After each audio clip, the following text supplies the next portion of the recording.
Starmer the farmer. So now Starmer thinks he's actually worked on a farm. Let's just have a listen to him. Is your party too urban? That's what Baroness Melia says. She's the Countryside Alliance president. That you don't really get the countryside. When were you last on a farm, for example? My first job was on a farm, Jay. I grew up in the countryside. All of my entire family live in the countryside. We're a rural family. I'm the only one that lives in a city. I do get it, and that's why. And if you believe that, you'll believe anything. The guy hasn't worked a day in his life.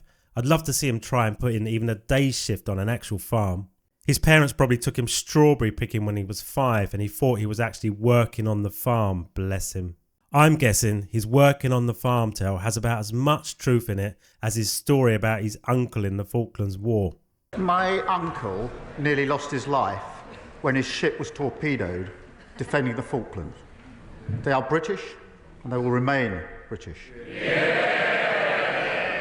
And sovereignty in Gibraltar is equally not to be negotiated. I'm very, very clear about the Falklands. It's personal to me. He's like a lying machine. As soon as he's backed into a corner, he just can't help spurting out a great big porky. And it seems to be a common trait throughout the Labour Party, with Rachel Fives and her imaginary job as an economist. We all now know she was just a call handler or some other menial job at the bank.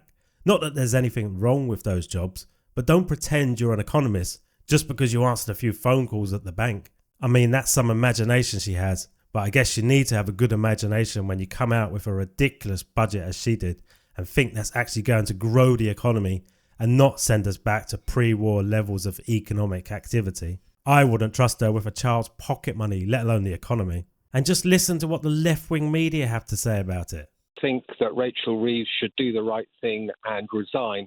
Oh, good Lord. We've all lied on our CV. I think she just needs to fess up. It's not a question of lying on the CV, Nick. This is a case of deliberately misrepresenting your experience.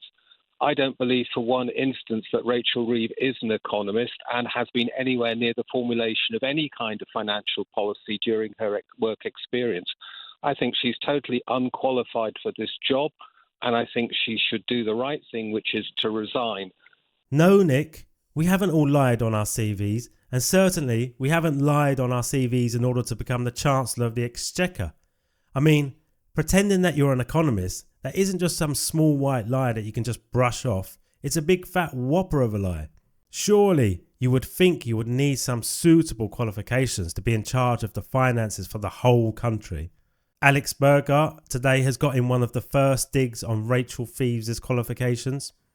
This morning, we had city economists, real economists, Mr. Speaker, saying that next year inflation would hit 3%. Does the Right Honourable Lady agree that this government's decisions mean higher inflation for working people? And that one isn't going to be the last. There's going to be plenty more of those remarks in the very near future. How can she defend her terrible budget now? It's already been ridiculed by many real economists. Her position is just totally untenable. But if Labour gets rid of Reeves, I mean, they've got a real problem then. They don't really have anyone else to replace her. I mean, they're all thick. At this point, they might as well appoint Diane Abbott. Do you know the number of net losses so far for Labour? At the time of us doing this interview, I think the net losses are about 50. There are actually 125 net losses so far. Well, the last time I looked, what we've said is we would find the money to recruit the 10,000 police people by we would find the money because we'd look at capital gains tax. The Tories have cut capital gains tax and we want to restore it. And that would give us, I think, 170... We would find the money by restoring levels of capital gains tax. So how much would 10,000 police officers cost? Well, if we recruit the 10,000 police men and women over a 4-year period, we believe it'll be about £300,000. £300,000 for 10,000 police officers? What are you paying them? No, I mean, sorry. How much will they cost? They will cost it will cost about £80 million. About £80 million. Yeah. Diana, but that is hugely embarrassing. It's not just misspeaking, to quote you a bit earlier.